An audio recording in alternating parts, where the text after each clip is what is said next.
সম্মান দিচ্ছে না। এই কদিন আগেই আবার বলেছে যে রেশন দোকানে নাকি যে খাবার আসবে সেখানে বিজেপির লোগো থাকবে, अरे कहना क्या चाहते हो?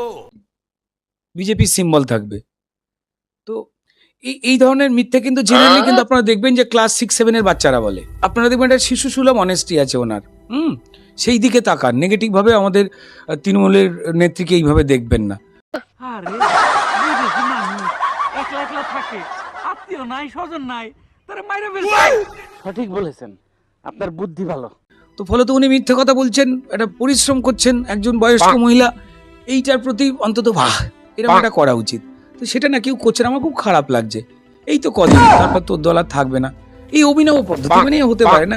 এই দলটা কিন্তু চুরি চুরি এটাকে না খুব পরিশ্রমের সঙ্গে একটা শিল্পের জায়গায় নিয়ে আমি খবর পেলাম যে অল ইন্ডিয়া চিটিং ইউনিভার্সিটি খোলা হয়েছে, তৃণমূলকে খোলা অফার দেওয়া হয়েছে প্রিন্সিপাল, ভাইস প্রিন্সিপাল আর সব থেকে দামি 5 জন প্রিন্সিপালকে সাপ্লাই করবার জন্য। ওদের দলে এটা নিয়ে মারামারি চলছে, কারণ এই দল তো আর থাকবে না, ওরা গিয়ে এটা পড়াবে আর কি, কি করে চিটিংবাজি করতে হয়, লুট করতে হয় সেইগুলোর জায়গায়। ববি হাকিম খুব বড় চেয়ারে ওখানে বসতে চলেছেন শুনেছি। মমতা বন্দ্যোপাধ্যায়, অভিষেক বন্দ্যোপাধ্যায় ওনাদের রিক্রুটমেন্ট হয়ে গেছে প্রিন্সিপাল, ভাইস প্রিন্সিপাল হিসেবে। জানি না এবার ওই মাইনে তো ওনাদের পোষাবে কি না, কারণ ওরা তো আবার চুরি ছাড়া ওনাদের তো একটা হয় না। এমনি যারা ওনাদের চাকরি দেবে তারাও ভাবছে হয়তো এই যে চিটিং বাজি ইউনিভার্সিটি যেটা খোলা হবে সেই জমিটাও শুনছে নাকি ওরা যদি ঝেড়ে দিতে পারে।